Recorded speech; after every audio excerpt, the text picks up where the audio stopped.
Hello and good morning my squad. তোমাদের আমার আগের মিনি ভ্লগটা ভালো লেগেছে বলে তাই জন্য আবার মিনি ভ্লগ শেয়ার করছি। তো সত্যি বলতে গাড়িটা কেনার পর থেকে এই প্রথম একটু টাইম পেলাম গাড়িটা নিয়ে বেরোবার। তো ভাবলাম চলো সেটাও তোমাদের দেখিয়ে দিই। ফার্স্টে গেছিলাম যাদবপুর রাম ঠাকুরের আশ্রমে। আমরা বাড়ির সবাই ওনারই দীক্ষিত।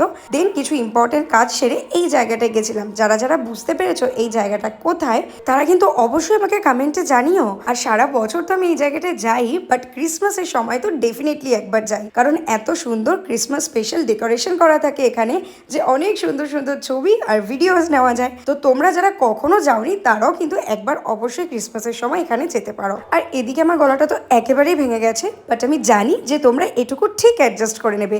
আর অ্যাড্রেসটা আরে কমেন্ট বক্স চেক করো অ্যান্ড খুব ভালো করে এনজয় করো ক্রিসমাসের দিনগুলো।